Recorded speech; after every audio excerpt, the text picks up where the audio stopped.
next one. So see students, today I find so many new students are here also, as I feel Chris, yeah,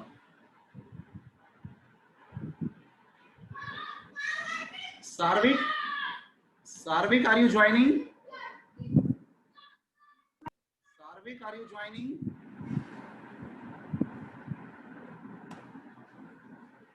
Sarvik, if you are listening to me, please give a call. If not, then okay, fine. To see, chapter's name is The Necklace. As you know, this is an ornament. आप सबको पता है कि necklace एक ornament होता है.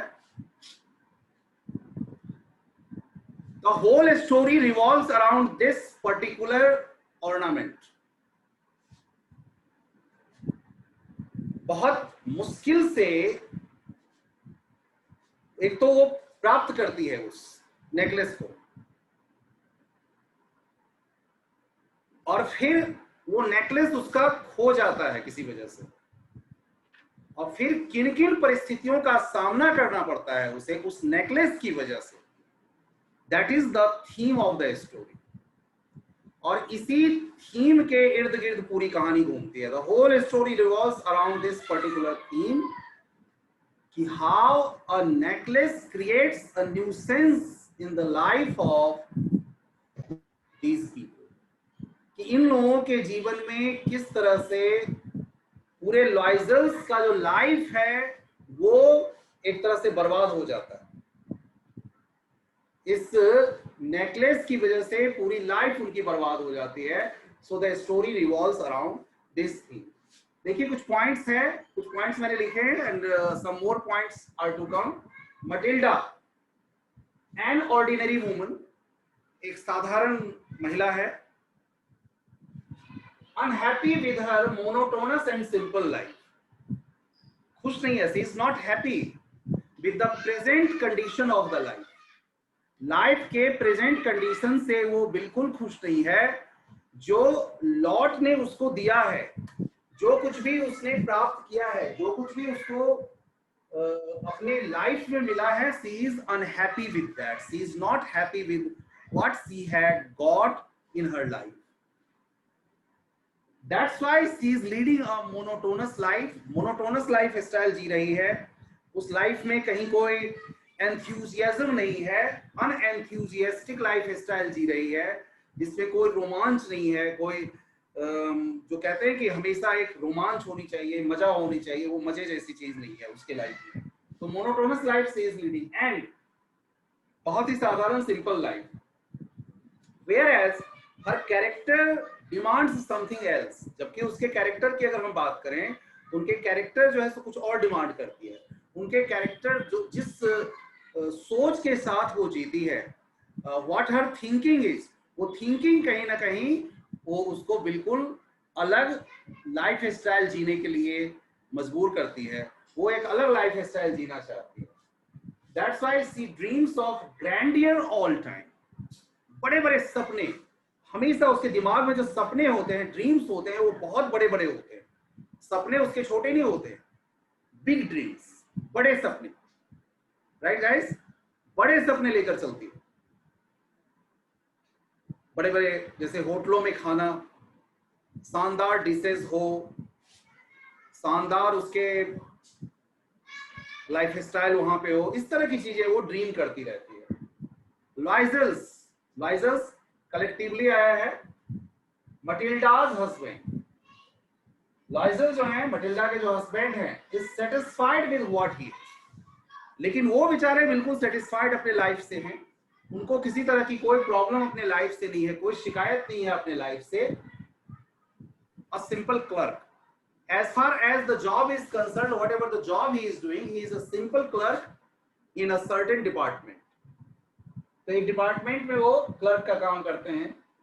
Loisel thinks that his wife would be happy with the invitation he had received to attend a ball at the minister लॉयजल को लगता है, वो सोचते हैं कि उसकी पत्नी खुश होगी।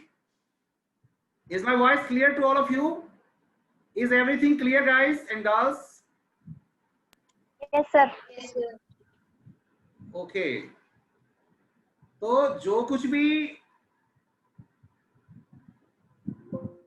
whatever he has in his life, he is completely satisfied with that.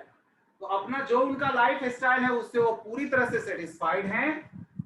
Simple clerk वाला वो जीवन जीते हैं। सोचते हैं, लॉयजल thinks that his wife would be happy. उनको लगता है कि उनकी पत्नी खुश होगी, उनको अच्छा लगेगा। क्या अच्छा लगेगा? With the invitation he had received, जो इनविटेशन उनको मिला होता है, जो इनविटेशन उनको मिला होता है, he had received to attend a ball, एक बॉल पार्टी के लिए। Ball is a type of collectively, ऐसे ही वो डांस का एक प्रकार है, but collectively this will be considered as a party. तो एक बॉल पार्टी में उनको आने के लिए निमंत्रण पत्र मिलता है, इनविटेशन मिलता है। he had received to attend a ball at the minister of public instructions place. वहां से उनको रिसीव करने के लिए, अटेंड करने के लिए ये आया रहता है। Instead Matilda gets unhappy and refuses to go to the party. लेकिन दुविधा देखिए यहाँ पे, वो सोचते हैं कि मटिल्डा को अच्छा लगेगा, पहली बार कहीं जाने का मौका मिलेगा उसे लगेगा कि चलो इतने दिनों में कहीं कुछ जाने का मौका नहीं मिला था, अब उसे एक अच्छे पार्टी वार्टी में जाने का मौका मिल रहा है। But she doesn't get happy, instead she gets unhappy, बल्कि वो नाराज हो जाती है, नाखुश हो जाती है, and refuses to go to the party, और पार्टी में जाने से बिल्कुल इनकार कर देती है, बिल्कुल मना कर देती है। अब वो क्यों मना करती है, I would like to discuss in next points। अब देखिए, जब ड्रेस की व्यवस्था, अब उसकी कंप्लेन क्या थी, why was she not happy? So she was not happy. She had a complaint regarding a dress. She complains that she does not have proper dress to wear to the ball. यानी उस ball party में पहनने के लिए उसके पास proper dress नहीं है, इसका वो शिकायत करती है, कंप्लेन करती है। यहाँ पे क्या हो गया, उसकी कंप्लेन क्या है? फर्स्ट कंप्लेन कि she has no proper dress to wear, एक अच्छी ड्रेस नहीं है उसके पास पहनने। Next point is her husband Mr Loisel offers her to buy the same. उसके हस्बैंड मिस्टर लॉयजल वो खरीदने के लिए तैयार हो जाते हैं, और उन्होंने he had saved about 400 francs, 400 Franks उन्होंने बचाया हुआ था। he had saved 400 francs to buy a gun, एक गन खरीदने के लिए। गन किस लिए खरीदने के लिए? गन वो कोई आदमी को मारने वाला गन नहीं था, वो चिड़ियों का शिकार करने के लिए एक उन्होंने गन खरीदने के लिए, ताकि नेक्स्ट समर में जो वो एक पार्टी, कुछ लोगों की पार्टी थी जो ये शिकार करने के लिए जाते थे, तो he wanted to join that party. So because of that, in order to fulfill his inner demand, actually he wanted to have a gun. That's why he had saved 400 francs for that.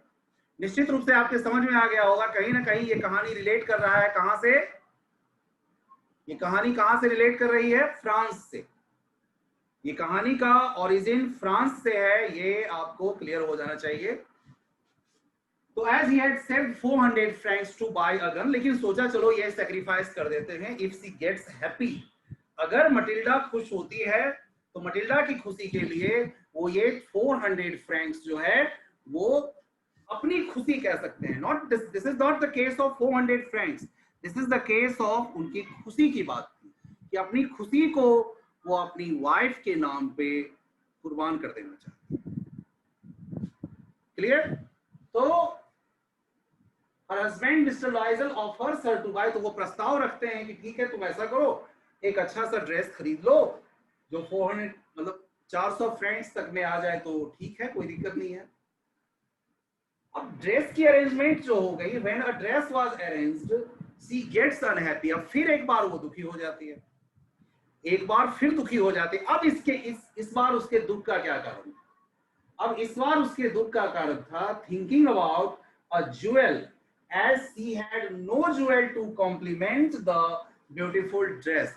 Dress की व्यवस्था तो हो गई, अब उस dress को complement करने के लिए ड्रेस के को साथ देने के लिए ड्रेस के जैसा ही एक ज्वेल होना चाहिए। अब समस्या उस ज्वेल की थी उसके पास, क्योंकि उसके पास कोई ज्वेल भी नहीं था। तो अब ये ज्वेल चाहिए थे उसको, यानी कि कोई ऑर्नामेंट चाहिए थे उसको। उसके बारे में उसने सोचा या प्रस्ताव रखी, बोली, अपने हस्बैंड से बात की, दुखी हो गई। तो हस्बैंड फिर अचानक her husband suggest to borrow jewels from her friend ma'am Forestier. तो उसको सजेशन देते हैं मिस्टर लॉयजेल कि अच्छा होगा क्यों ना तुम अपने दोस्त जो मैम फॉरेस्टियर हैं, तुम अपने दोस्त मैम फॉरेस्टियर से क्यों नहीं तुम मांग लेती हो। You should ask ma'am Forestier, she will help you this time, वो तुम्हारी मदद कर देंगे। तो her husband suggest to borrow jewels from her friend ma'am Forestier. Ma'am Forestier lands, अब जब जाती है अपने, क्योंकि उनकी दोस्त थी, मटिल्डा की दोस्त थी वो, तो मैम फॉरेस्टियर लैंड्स मटिल्डा ए डायमंड नेकलेस। तो एक डायमंड नेकलेस वो उसको दे देती है। बहुत सारे नेकलेस वहां दिखाती है कि whatever the necklace you want to choose you can, ऐसे करके, बिकॉज शी वाज वेल्दी, बहुत ज्यादा वो धनी औरत थी। तो वो पूरा का पूरा जो सेट था इन सब चीजों का, वही उसके सामने खोल देते, जो तुम्हारा मन करे इसमें से तुम चूज कर लो। और सारे अपने में वो लगा लगा के देखती है, and what ever see finds. तो ये जो था एक डायमंड नेकलेस था, वो उसको पसंद आ जाता है, वो उसे अच्छा लगता है कि इस ड्रेस पे ये बहुत फिट बैठेगा, ये इस ड्रेस के कॉम्प्लीमेंट के लिए, मतलब कि इसको कॉम्प्लीमेंट कर देगा ये ड्रेस को। मटिल्डा बिकम्स, अब देखिए वो, अब ये दोनों चीजों की जब अरेंजमेंट हो गई तो देन द फिक्स डेट केम, जो वो पर्टिकुलर डेट था वो डेट आ गया, उसमें वो जाते हैं पार्टी में, and she was so successful in that party. उस पार्टी में उसके सक्सेस का कमाल, जबरदस्त सक्सेस उसने पाया।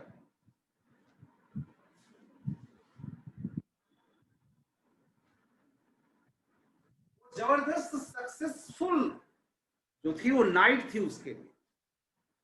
इससे पहले इतनी प्रशंसा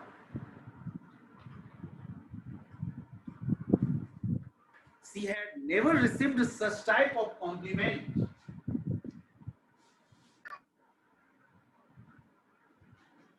इतनी कॉम्प्लीमेंट उसको इससे पहले कभी नहीं मिला, इससे ज्यादा कॉम्प्लीमेंट कभी नहीं मिला था उसको लाइफ में, जितनी कॉम्प्लीमेंट उसको उस दिन, जितना कॉम्प्लीमेंट उसको उस पार्टी में, वो बॉल पार्टी में मिलती है। And you can say that she was ecstatic that night. मतलब कि प्रशंसा की जो एक चरम सीमा होती है, उस प्रशंसा की चरम सीमा पे वो उस दिन पहुंच चुकी थी। शी वाज एट द पाइनिकल, समझिए चरम सीमा पर थी उस दिन। She was at the pinnacle of admiration that night। जबरदस्त, जहां से देखो सबने उसको उसकी प्रशंसा की, सबने उससे बात करने की कोशिश की, सबने उसका नाम जानना चाहा, एंड सो ऑन। तो इस तरह से she was ecstatic that night। Some more points to come, students। See, unfortunately the necklace gets lost when the couple reach home। जब ये कपल घर पहुंचते हैं, यानी कि दोनों वाइफ हस्बैंड जब घर पहुंचते हैं, तो जब देखते हैं तो necklace was nowhere. Necklace Mrs Matilda के गले में नहीं था। मिस्टर लॉयजेल अब क्या करेंगे परेशानी में? He contacts the police. Mister Loisel police को कांटेक्ट करते हैं, कैब ऑफिसेस में कांटेक्ट करते हैं, एडवर्टीज करते हैं, एडवर्टीजमेंट भी देते हैं एडवर्टीजमेंट ये सोच कर देते हैं कि क्या पता किसी को मिले तो वो वापस लौटा दे, एडवर्टीजमेंट भी देते हैं। To award the finder of the necklace, कि जो नेकलेस ढूंढ के लाएगा या जिसे ये नेकलेस मिलेगा, उस व्यक्ति को, उस फाइंडर को, नेकलेस के फाइंडर को वो अच्छी खासी अवार्ड देंगे, ठीक है। बट नो अवेल, लेकिन कोई फर्क नहीं पड़ता है, कोई फायदा नहीं होता है, इसका कोई आउटकम नहीं निकलता। Finally they decide to replace the necklace by buying the same. अंत में यही निर्णय किया जाता है कि ऐसा ही एक नेकलेस खरीदा जाएगा and that will be return to ma'am Forestier. उनको ये बात नहीं बताई जाएगी कि उनका नेकलेस मटिल्डा से खो गया, राइट। एम लॉयजल अब वो पता करते हैं, he visits the shops, shop visit करते हैं, कई आर्केड में जाके पता करते हैं। At one arcade he finds the same necklace, एक आर्केड में उनको वैसा ही सेम नेकलेस दिखाई पड़ भी जाता है, और वो necklace its cost was 36,000 francs, 36,000 francs. M Loisel 18,000 francs को कलेक्ट करते हैं जो उनके फादर उनके लिए छोड़ के गए हुए, 18,000 Franks, whereas some 18,000 more franc needed, 18,000 और फ्रैंक की जरूरत थी। वो कहां से आएगा? तो he collected this by making ruinous promises, ढेर सारे promises करके, और ये उस पैसे को कैसे प्राप्त करते हैं? इंटरेस्ट पे प्राप्त करते हैं, हायर रेट ऑफ इंटरेस्ट के साथ वो प्राप्त करते हैं। द कपल स्पेंड, अब ये तो चलिए खरीदा, उसको वापस कर दिया। आफ्टर लाइफ जो है, इसके बाद का जो जीवन है, वो कितना मुश्किलों से भरा हुआ जीवन होता है, पूरी कहानी उसी को दर्शाता है। पूरी कहानी उसी के इर्द गिर्द घूमती है उसके बाद, कि एक नेकलेस ने किस तरह से उनके जीवन को प्रभावित किया। The couple spend 10 years to pay the debt, 10 साल लगे उस कर्ज को उतारने में। वो नेकलेस की वजह से जो कर्ज उनको लेना पड़ा, उस कर्ज को उतारने में उनको 10 years लग जाते हैं, 10 years to pay the debt. Working day and night, रात दिन, मिस्टर लॉयजल को तो रात में भी काम करना पड़ता है।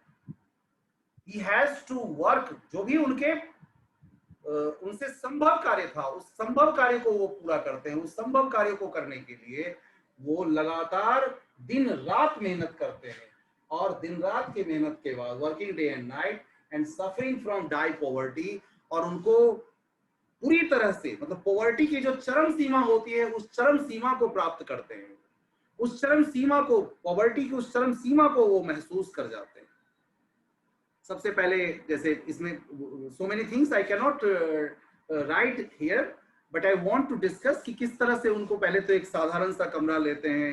घर में जो काम करने वाली नौकरानी रहती है, शी हैड टू रिमूव, उसको रिप्लेस करना पड़ता है। She started doing all the odd jobs by herself, खुद से ही वो सारे ऑड जॉब्स भी करने लग जाती है। कपड़े धोना, बर्तन धोना, घर की साफ सफाई वगैरह वगैरह सब कुछ करती है। और बाजार में भी जाती है तो बहुत सारे, वो जैसे कोई चीज खरीदना हो तो बहुत तरह के वो उससे, जैसे मोल भाव करना होता है ना, मोल भाव भी वो करती है, लाइक सिंपल लेडी। तो ये सब कुछ करना वो सीख जाती है। तो the couple spend 10 years to pay the debt, 10 साल लग जाते हैं उस कर्ज को चुकाने में। वर्किंग डे एंड नाइट, रात दिन मेहनत करते हुए, and suffering from dire poverty, और उस गरीबी की चरम सीमा को प्राप्त करते हैं। 10 years of poverty and misery render them old and weary. और इस 10 साल के दौरान, इस 10 साल की अवधि ने उनको क्या बना दिया था? ड्यूरिंग दीज 10 years, ये 10 years की गरीबी और माइजरी ने उनको ओल्ड और वियरी, पूरी तरह से कमजोर, मतलब उनकी बुढ़ापा की स्थिति आ गई। And I think 1 or 2 points that is the highlighting points of chapter which I want to discuss, and then I think time will also running very short. Till then time will also be completed. One day she meets man forestier and narrates the story.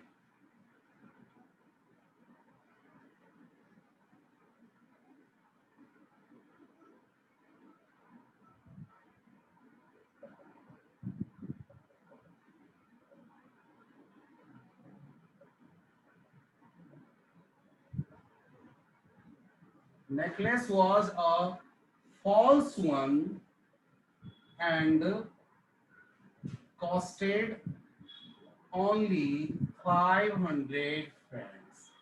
अब देखिए कैसे ये highlighting है, ये बहुत ही important point है कि किस तरह से फर्क पड़ता है। देखिए कि one day she meets ma'am Forestier, से एक दिन मिलती है, मैन फॉरेस्टियर पहचान नहीं पाती है उसको और नरेट्स द स्टोरी ऑफ, लेकिन फिर वो कहने के बाद, समझाने के बाद, सारी बात जब बताते तब वो आश्चर्य भी कहती कि तुम कितनी बूढ़ी जैसी दिख रही हो।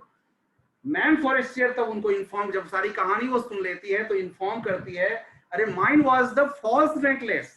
वो बताती है कि मेरी नेकलेस तो ओरिजिनल नहीं थी, ये कॉपी था, डुप्लीकेट था, वो ओरिजिनल नहीं था। And it costed only 500 Franks, और सिर्फ वो 500 फ्रैंक्स का था।